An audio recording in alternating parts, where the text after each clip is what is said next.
একটা এত বড় মাপের পুলিশি রেইডে একজনও পুরুষ উদ্ধার না হওয়াটা কিছুটা অবাক করার মতোই ব্যাপার ঠেকেছে।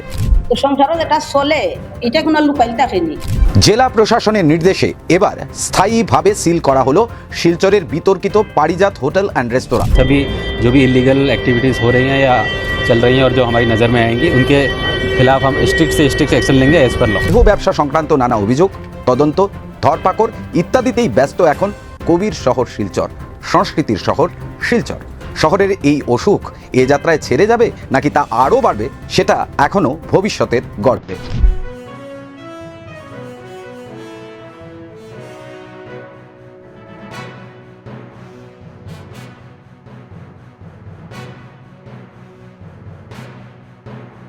জেলা প্রশাসনের নির্দেশে এবার স্থায়ীভাবে সিল করা হলো শিলচরের বিতর্কিত পারিজাত হোটেল অ্যান্ড রেস্তোরাঁ। হ্যাঁ, স্থায়ীভাবে বললাম কারণ অতীতে নানা বিতর্কের পর পারিজাত হোটেল ও রেস্তোরাঁয় তালা পড়লেও এক অদৃশ্য জাদুকাঠি ঘুরতেই সব তালা খুলে গিয়েছিল আগেও। হ্যাঁ, ঠিক আলিবাবা 40 চোরের মতো খুলজা সিমসি। যাই হোক, তবে এবার কাছাড় পুলিশ যথেষ্ট দৃঢ়তা দেখাচ্ছে, এটা ভালো দিক। দৃঢ়তা দেখাচ্ছে বললাম কারণ শুধু ডাক্তার জেপি দাসের পারিজাত হোটেলের ঘটনা নয়, শিলচরের স্পা কাণ্ডেও প্রতিনিয়ত ফলো আপ করছে কাছাড় পুলিশ। আজ এ নিয়েই আমাদের স্টোরি অফ দ্য ডে সঙ্গে রয়েছে আমি সায়ন বিশ্বাস।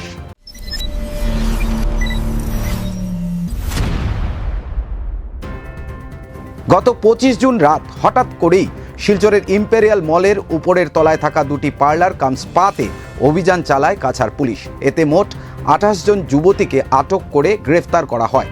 স্পা থেকে বাজেয়াপ্ত করা হয় কিছু সামগ্রীও, যা প্রকাশ্যে আনতে চায়নি পুলিশ। তবে জানা গেছে যেসব যুবতীকে এখান থেকে উদ্ধার করা হয়েছিল এরই মধ্যে তারা জামিনে ছাড়া পেয়েছে। জামিন হয়েছে আইনি প্রক্রিয়ায়, তাতে আমাদের কোনো বক্তব্য নেই। কিন্তু একটা এত বড় মাপের পুলিশি রেইডে একজনও পুরুষ উদ্ধার না হওয়াটা কিছুটা অবাক করার মতোই ব্যাপার ঠেকেছে। পুলিশ বলছে ঘটনাস্থল থেকে অনেকে পালিয়ে গিয়েছিল, এমনকি স্পা দুটির মালিকও এখনও সন্ধানহীন। তো তাদের কেন ধরতে পারল না পুলিশ, প্রশ্ন কিন্তু থেকে যাচ্ছে। সোমবার কিন্তু পুলিশ আবার মলে গিয়েছিল তদন্ত এগিয়ে নিয়ে যেতে। সেখানে গিয়ে দুই নিরাপত্তা কর্মীকে, মানে ওই স্পা দুটোর নিরাপত্তা কর্মীকে তারা আটক করে জিজ্ঞাসাবাদের জন্য। দেখুন গতকালের ফুটেজ। এইটো কেছ হৈছিলে, এইটো ইনভেষ্টিগেশ্যন এতিয়া চলি আছে আৰু আমি কিবা এটা এভিডেন্স পাইছোঁ, এইটো কাৰণে দুজনক লৈ গৈ আছোঁ। এতিয়া সোধ কৰিম আৰু দেখা যাব যদি কিবা সেইটো ইনভলভমেণ্ট আছিলে, যদি আমি পাওঁ তাৰপিছত আমি লিগেল কাৰ্যবাহী কৰিম। এনেকুৱাই হয়। নাই, স্পাৰ মালিক নহয়, যিটো মানে একচুৱেল যিটো অ'নাৰ আছিলে স্পাৰ, এই অ'নাৰটো এতিয়ালৈকে পলাই আছিলে, এইটো আমি খোঁজ কৰি আছিলোঁ।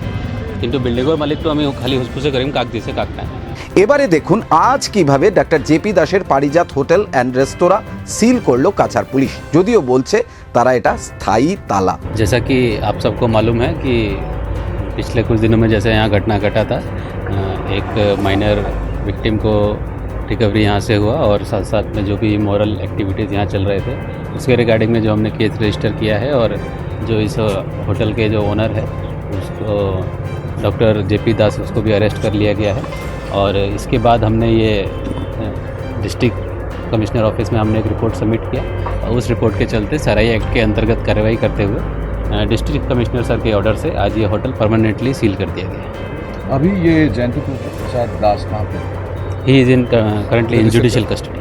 मेन कारण है सबसे पहले, जैसा आपको मालूम है, वो इमोरल एक्टिविटीज़ जो यहाँ चल रहे थे प्लस जो माइनर रिलेटेड जो इंसिडेंट हुआ था वो भी एक मेन कारण है। और इनकी बाकी जो कमियाँ सराई एक्ट के अंतर्गत जो लाइसेंस में जो कमियां पाई गई वो भी इस बार देखे गए अच्छे से, और इसी वजह से इनका लाइसेंस परमानेंटली कैंसिल कर दिया गया है और ये प्रीमाइसेस को परमानेंटली सील करने के लिए बोल दिया गया। हमारी पूरी कोशिश रहेगी जैसा भी जो भी इलीगल एक्टिविटीज़ हो रही हैं या चल रही हैं और जो हमारी नज़र में आएंगी उनके खिलाफ हम स्ट्रिक्ट से स्ट्रिक्ट एक्शन लेंगे एज पर लॉ।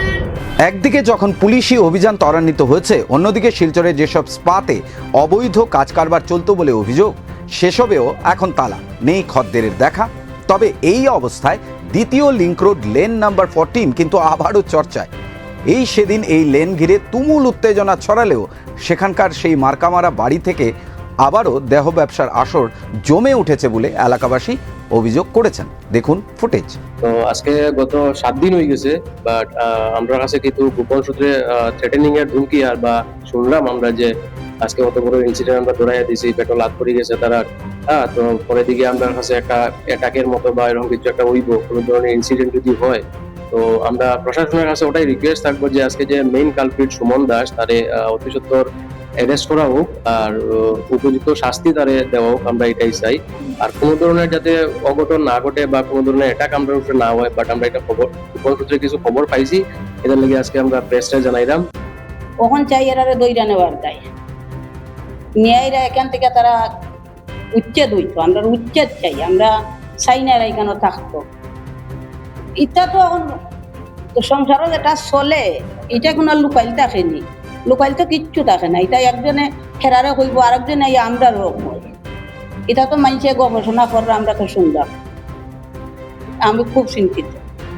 অত বড় কাজ কইরা যদি ওখানে হে গুন্ডা লাগাইতো সন্ধ্যা লাগাইতো কয়, তা আমরা কিতা করতাম, আমরা খিলাগান বাঁচতাম। এর ভিতরে যদি আমরা একটা কিছু হয় তখন আমরা দেয় এটা খেয়ে হইব। সব মিলিয়ে দেহ ব্যবসা সংক্রান্ত নানা অভিযোগ, তদন্ত, ধরপাকড় ইত্যাদিতেই ব্যস্ত এখন কবির শহর শিলচর, সংস্কৃতির শহর শিলচর। শহরের এই অসুখ এ যাত্রায় ছেড়ে যাবে নাকি তা আরও বাড়বে, সেটা এখনও ভবিষ্যতের গর্ভে। বার্তালিপির সঙ্গে থাকার জন্য ধন্যবাদ।